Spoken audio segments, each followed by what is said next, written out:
Welcome to Stuff You Should Know, a production of iHeartRadio.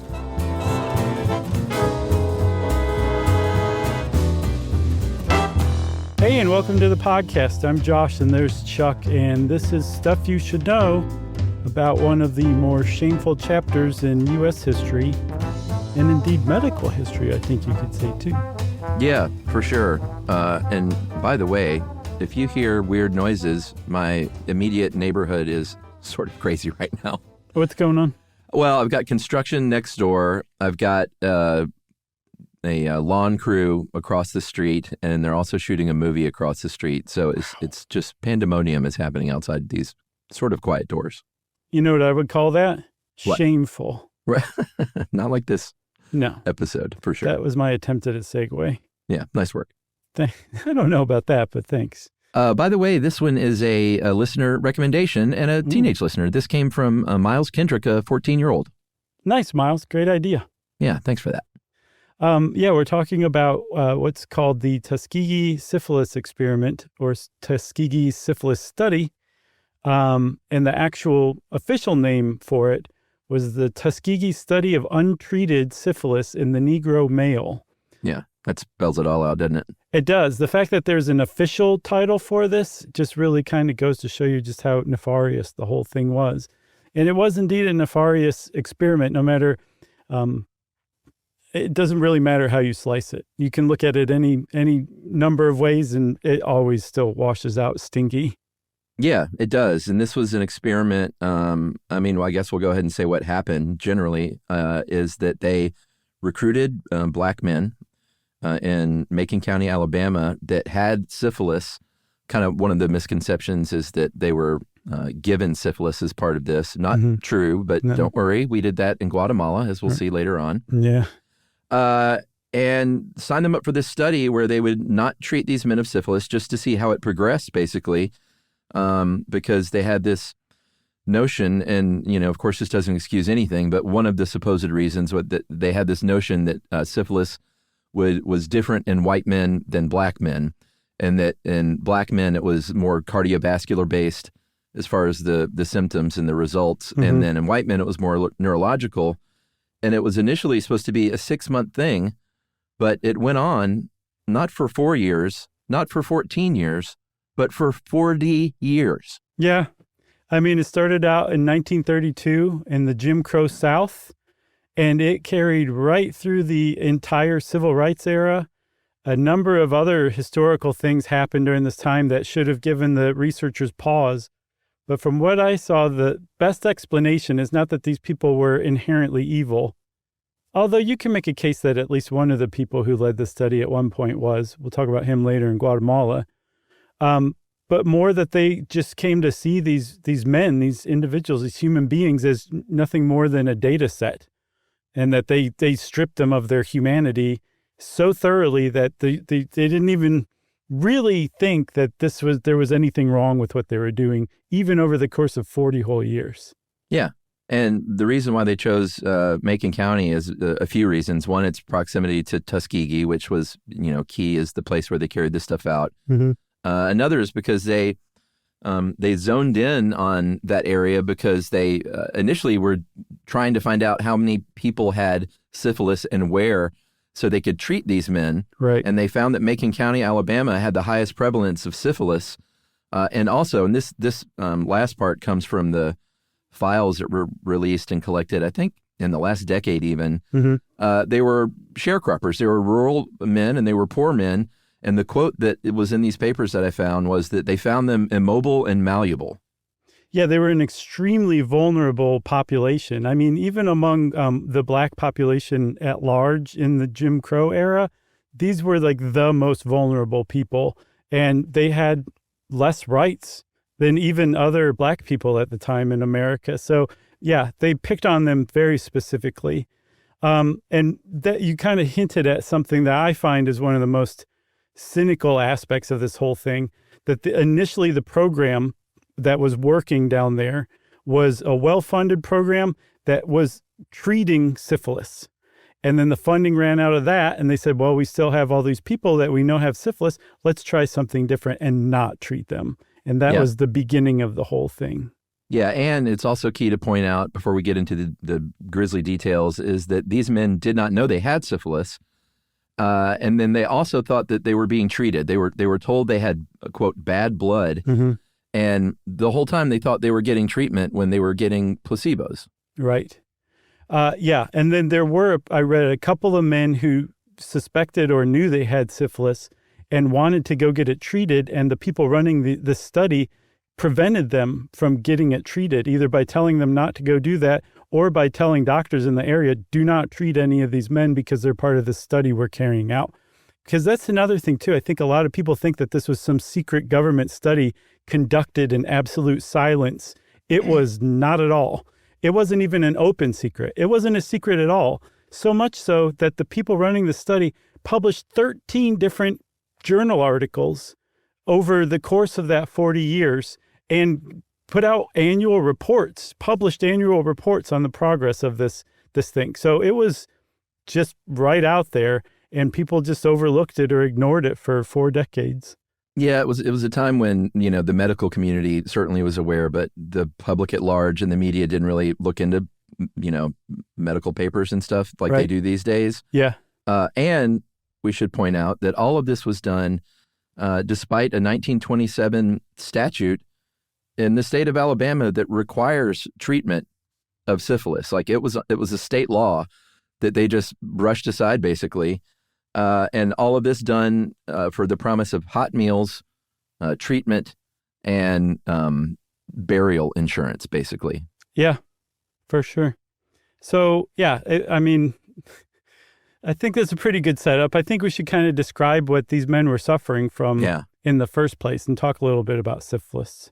Let's do. It was caused by a bacterium called, it's spiral-shaped, and it's called the Treponema pallidum bacterium.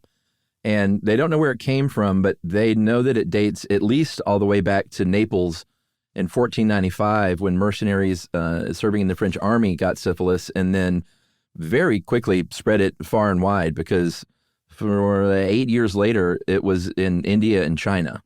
That's pretty fast, man. Yeah. One of the reasons it was so fast is because these were armies pillaging and raping, and syphilis is primarily transmitted through sexual contact. It can also be transmitted or transferred from an infected woman to her fetus, but for the most part, it comes from unprotected sex. Yeah, it's an STD. Yeah, and there's a hypothesis that it came back with Columbus and his men who were, again, pillaging and raping, and they had contracted what is considered a New World disease, syphilis, and brought it back to Europe, and that's where it spread. Apparently, there's no actual, hard evidence of this or hard proof, but the timing, I think, is what people zero in on. I mean, it first popped up in 1495, and everyone knows, thanks to that child prodigy whose name escapes me right now, Stoner, I think her last name is, Stoner Sackler, the Columbus sailed the ocean blue in 1492. That's right. And if you got syphilis, you were in for a pretty rough run, including possibly eventually death in a lot of cases. If you were an infant, it could be certainly fatal. It could cause blindness and deafness. It could cause facial differences with teeth in the nose, brain complications, of course. If you were an adult, you would get lesions, and then within a few months, it goes into the second stage where you have lesions basically all over your body, rashes and pains and headaches.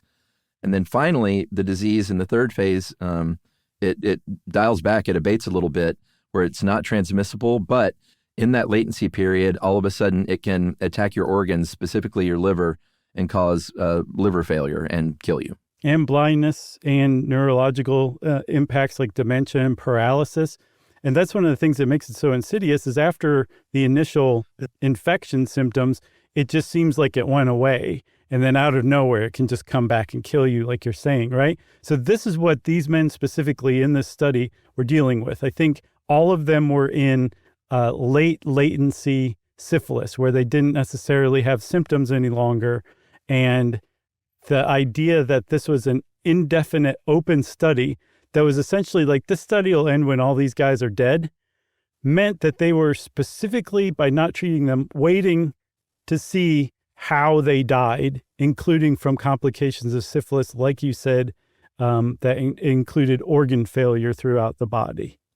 Yeah, and they ended up getting 399 men that were infected and then 201 that served as a control. And part of the recruitment involved a Tuskegee Institute nurse named Eunice Rivers, Yeah. who ended up being a very vilified person because she was a black woman who helped recruit these guys. There was advertisements by word of mouth in churches and stuff like that.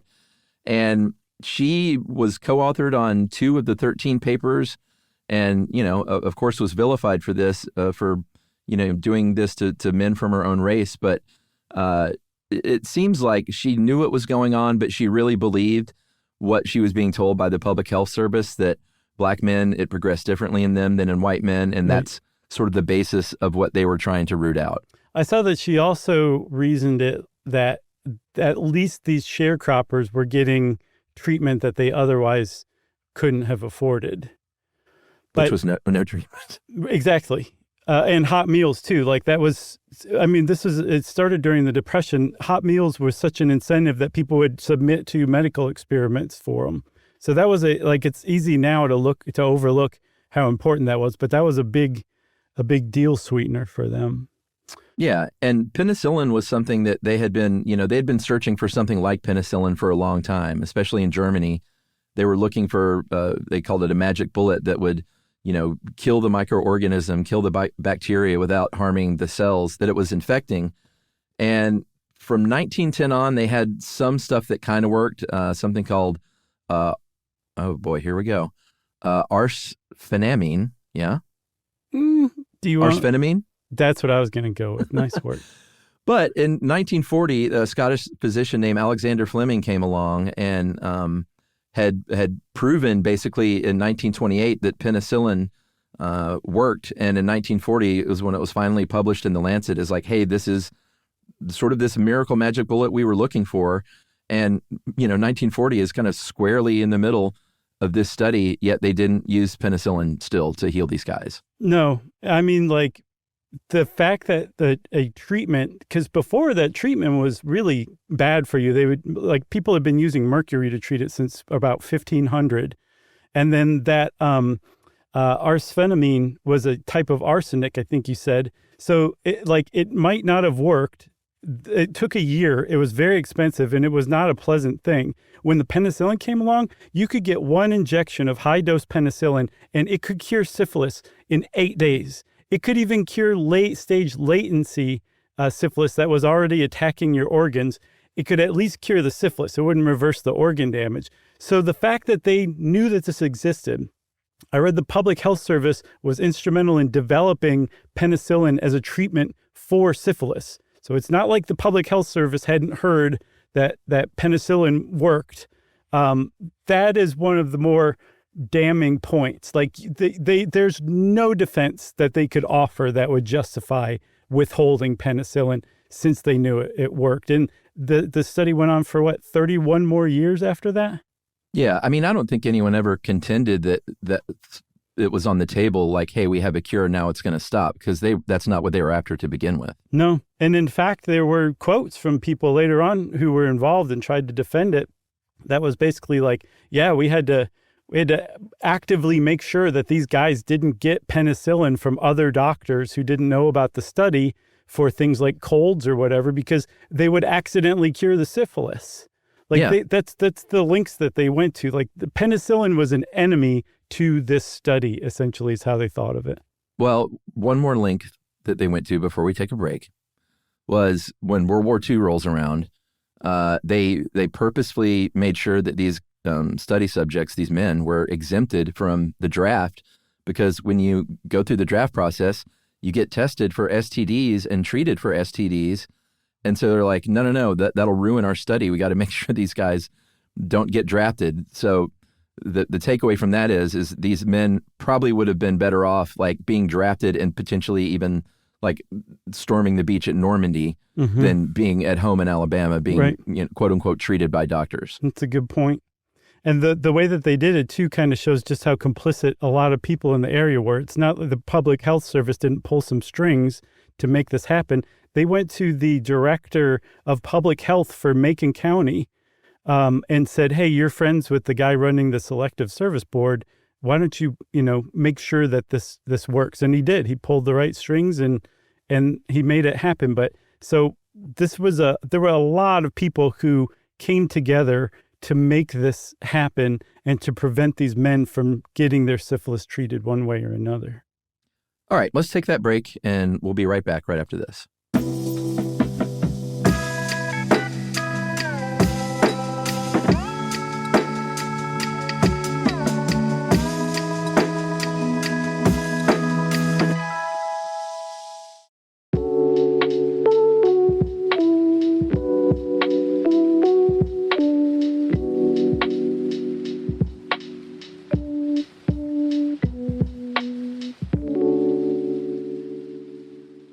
Okay, we're back, Chuck, and we should probably talk about how this study began. Yeah, it was launched by the director of PHS's venereal disease division, someone named Taliaferro Clark, and it was a 2-arm study. Again, a control group and a infected group, and I believe Clark did not suggest giving placebos, even though that happened. But he also didn't say, hey, we're trying to study the difference between how it progresses in black men and white men. Let's bring in some white men. They strictly focused on black men. Yeah, there was actually a reason for that. There was a study that was very similar that was conducted in Oslo, Norway from 1891 to 1910, and the results were published in 1929 that did the same thing, but to all white men. So essentially they used that data from the Oslo study as a comparison, or they plan to, I guess. Yeah, sure. Right. So, it's all good. Tuskegee itself was chosen, again, I mentioned, because of its proximity to where they were, drawing from for Macon County, but also because of the government links with the Tuskegee Institute. Booker T. Washington had come along and really shaped a critical educational institution in the United States. Yeah. They were serving needy black people of Alabama. And it's, that's another one of the just big shames, is that it put such a black eye on what this, kind of great institution. Yeah. I mean, this is the hospital where people would go. This is, I think, where Nurse Eunice Rivers worked too. So it was a huge betrayal of that community. And I mean, even though it's developed by leaps and bounds and is now Tuskegee University, like you said, it was a black eye. But even worse than that, everybody calls this, including us, the Tuskegee experiment. They don't call it the Public Health Service Syphilis Experiment or the U.S. Government Syphilis Experiment. So it's an ongoing black eye on Tuskegee University, too. Yeah, for sure. They were deceived from the beginning. Like we said, it bears repeating that they thought they were signing up for treatment.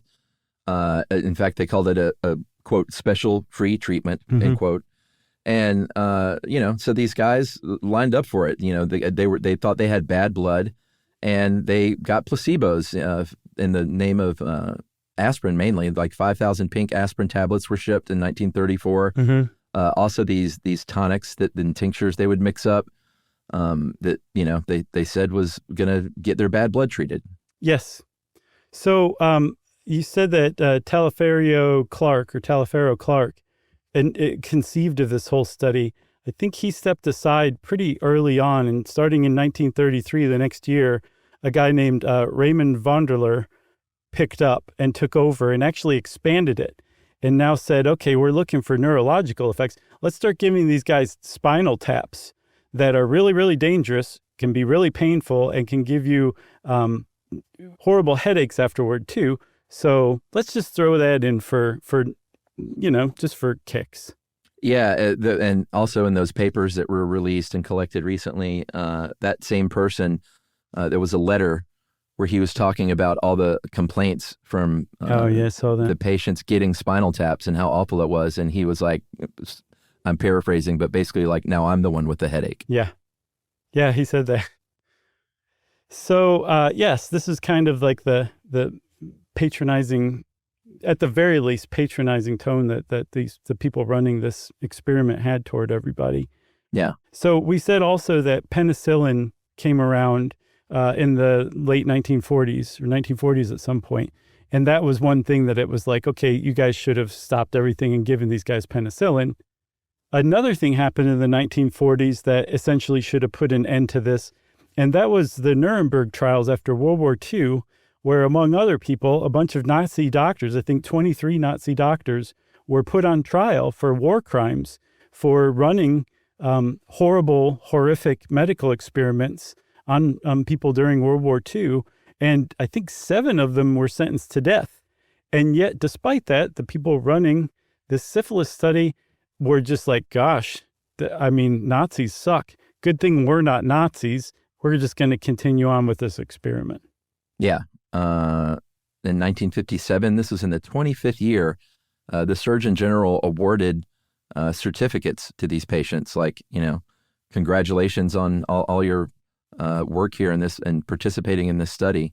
And then later on in 1993, one of the researchers, John Charles Cutler, and we're going to talk about him a bit later as well, there was a quote where he said, "It would be undesirable to go ahead and use large amounts of penicillin to treat the disease because you'd interfere with the study." So, they were on record, like, time and time again through countless different changes over these 40 years at Tuskegee, these doctors and nurses, the people in the public health system.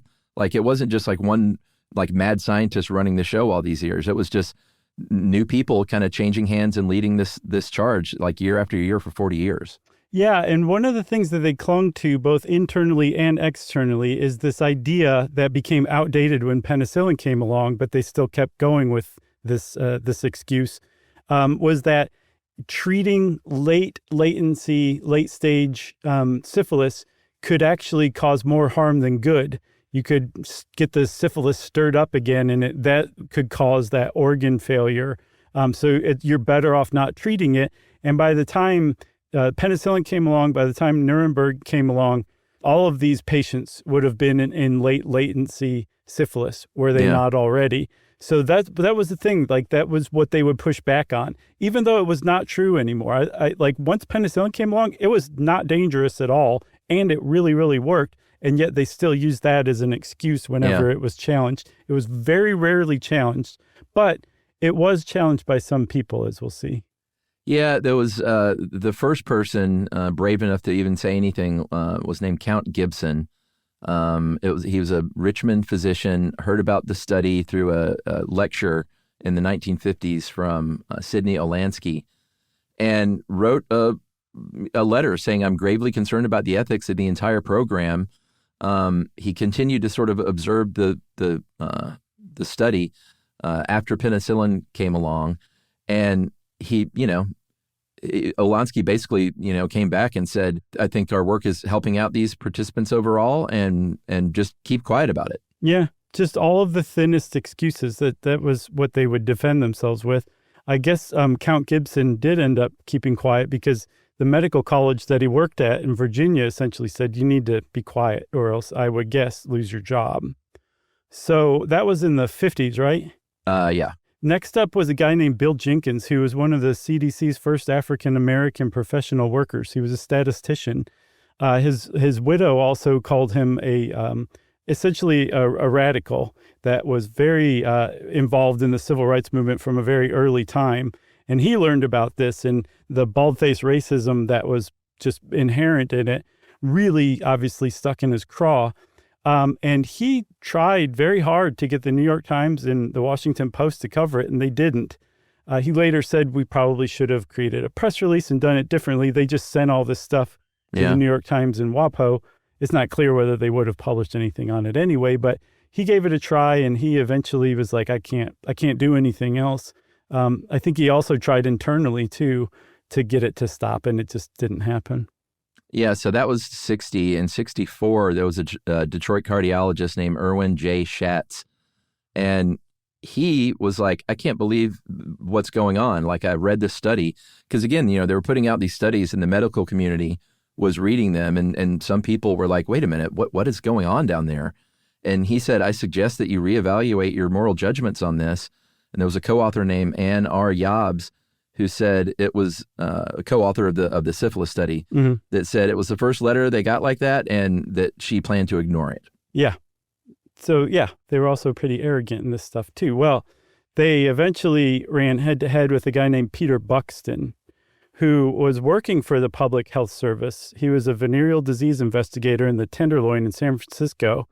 I think he was 28 in the late 60s or mid-60s, 1965. And he, I guess, heard a colleague talking about this study and said, "Which a what?" And he started looking into the reports. He got the Public Health Service people running this, the Venereal Disease Division, to send him all of their reports. And he read through them, and he could not believe what he was reading. And he went directly to William J. Brown, who was the head of the Venereal Disease Division at the time. And he said, like, "What are you doing? You stop this. This is a horribly unethical study. I can't believe you guys are doing this." And William J. Brown said, "No, it's all good.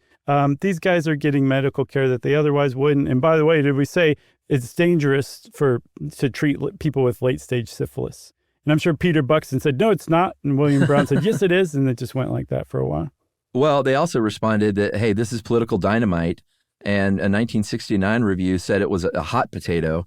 So, like, they knew, like full well at this point that it was morally and ethically wrong and racist, and that, like, if this got out, like, this has started when they kind of internally started talking about, hey, if this got out, this would look really bad. Before this, I don't even think they even thought about it. But Buxton would end up being a whistleblower. He would send his files to the AP, and an AP reporter named Gene Heller wrote an article that ended up being published in the New York Times, and that was in 1972, 7 years after Buxton first started looking into it, and that's what finally blew it wide open. Yeah, and I saw that despite being aware that this could look bad for the Public Health Service, I think now the CDC, the people involved in the study were really surprised and taken aback by the public outrage that erupted immediately from this article. I mean, because it was AP, that meant all of the newspapers across the country carried it, and a lot of them put it on their front page. So everyone all of a sudden knew about this horribly unethical racist study, and it came to a screeching halt. Boy, that sounds like a great time for a break. Yes. You can't throw on the brakes without taking a break. That's our motto. Yep. We'll be right back.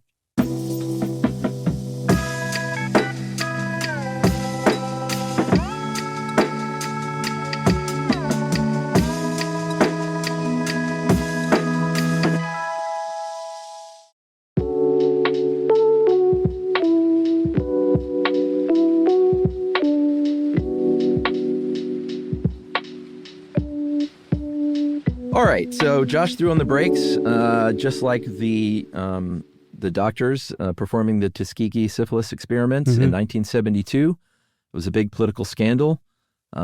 Senator Edward M. Kennedy of Massachusetts called congressional hearings. Buxton testified there, of course.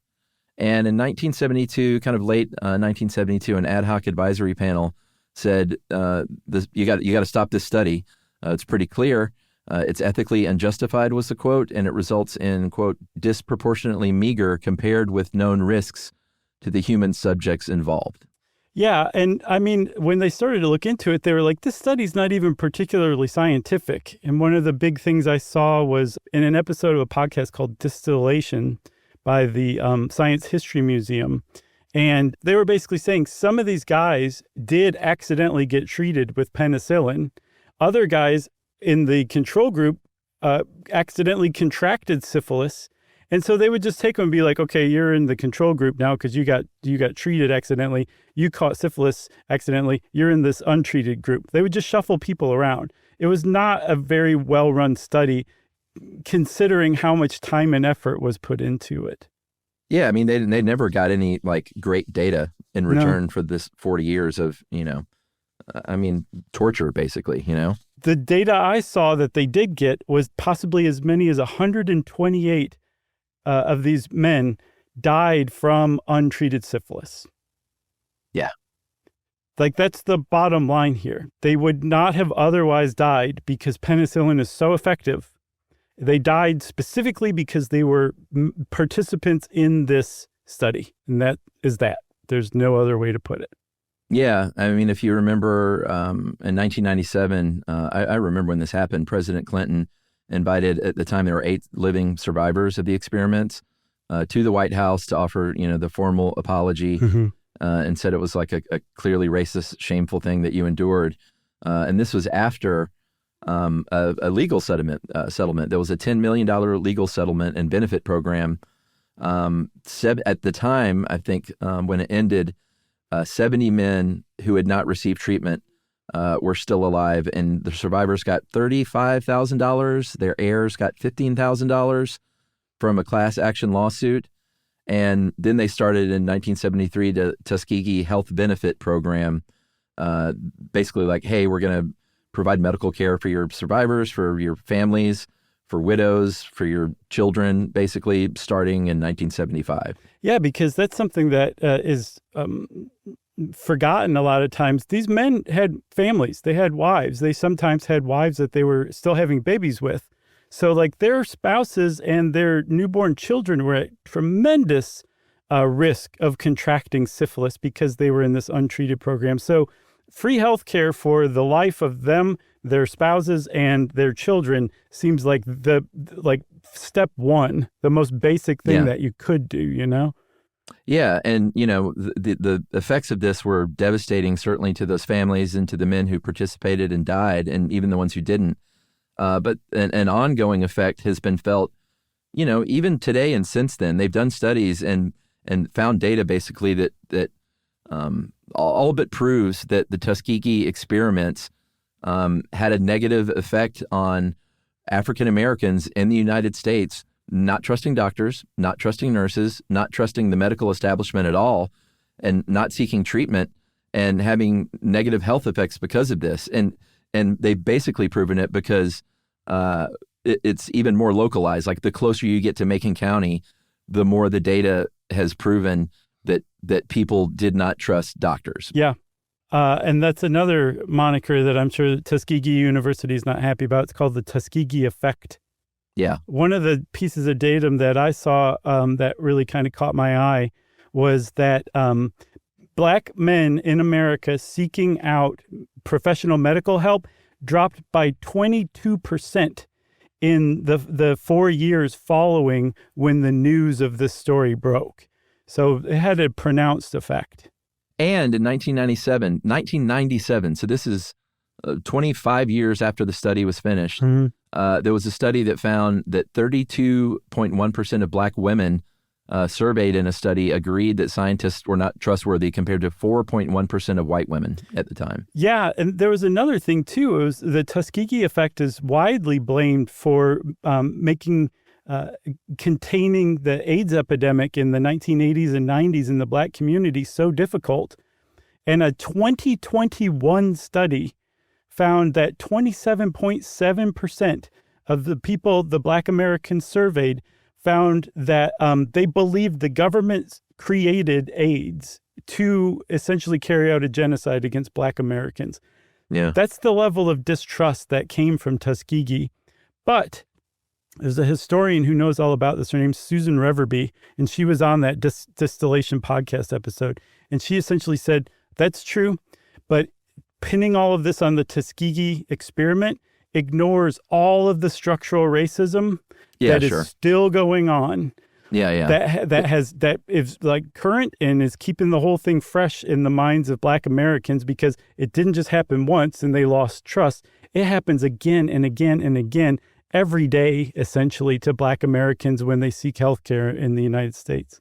Yeah. Tuskegee just kind of put a bow on it, Yeah. So, of course, things changed in the medical community and sort of ethics control after this. After 1972, Congress and the National Institutes of Health changed rules of humans participating in studies and experiments, obviously requiring informed consent for stuff like that, peer review of not the results, but the study's design. Like before you can even go out and get into this and launch a study or a experiment like this, it has to be peer reviewed and okayed. And then in 1974, the National Research Act was signed into law, resulting in kind of a laundry list of regulations and standards in the wake of Tuskegee. What's crazy is this is the 70s, and it took the news of this experiment for the United States to officially adopt informed consent for medical experiments, despite the Nuremberg Code that basically said if you're running a medical experiment anywhere in the world, your patients need to be fully informed and give informed consent in 1947. So I just found that awful that it took so long for the U.S. to formally adopt that. Yeah, I mean, I think this wasn't like the norm because doctors, most times had ethics when doing experiments, and informed consent was a thing. But yeah, to codify it like that and taking that long is just, outrageous. It also, I guess, created a subsequent report in 1979 called the Belmont Report that said there are 3 things you need to do if you're carrying out a medical experiment involving humans.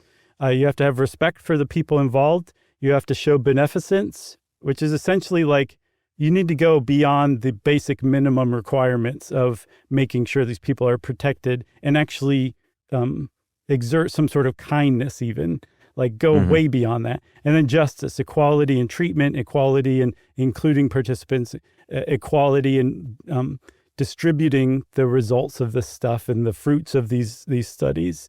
So those things got adopted as well. But not until 1995, 16 years after the report.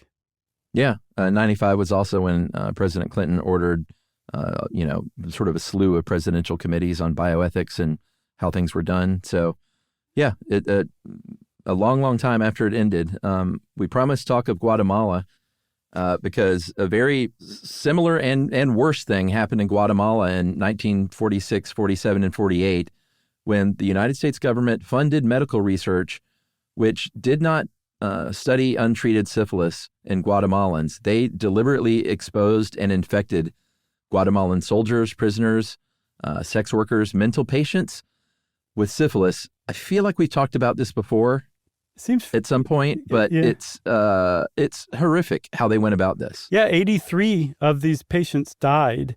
Only 700 of them received even some sort of minimal treatment. And the guy that I said you could argue is evil, who was involved in the Tuskegee experiment, was the guy who ran this, Dr. John Charles Cutler. He ran it from 1946 to 1948. This was not the first experiment like this. He also had run stuff like this in prisons as a fresh-faced student just out of graduate school. So he's also the one who in 1993 defended the whole Tuskegee experiment by saying, like, yeah, you couldn't give penicillin to these people. It'd ruin the study. Yeah, and he gave people syphilis by injecting it sometimes into their eyes. He would infect sex workers by infecting cotton swabs and then inserting them into their, sex organs, and then sometimes ordering them to have sex with men to see how it transferred, how easily it transferred.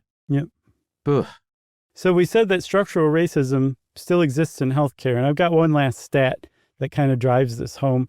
There was a 2020 study of emergency rooms in Oregon, and they found that even though Black patients who went seeking help to an emergency room had completed pain scores about at the same rate as the Black patients who went to these same emergency rooms, the doctors decided that only 14% of these Black patients deserve pain meds compared to 20% of white patients. So it's still going on today, and we still have a very long way to go. And I feel like as long as we keep talking about the Tuskegee experiment, hopefully it'll bring us a little bit closer, because here in the United States, we don't like to do things the right way quickly. It takes us a very long time sometimes. Yeah, and I'm not getting on a soapbox, but it's important to tell these stories now because stories like this are actively being scrubbed from places like the Smithsonian, and it's not, you can't ignore your negative history as a country and learn anything about your future as a country. For sure. We should put that on a T-shirt, Chuck. That's a little birdie. Well, Chuck just gave us a great new T-shirt idea, everybody, whether he likes it or not. So that means it's time for listener mail. You know what? Let's not do listener mail. We haven't done this since I feel like the early years. I feel like we should put out a call to help grow our show a little bit. We've just kind of been on coast forever as far as like saying, hey, like tell your friends about this. But let's do this.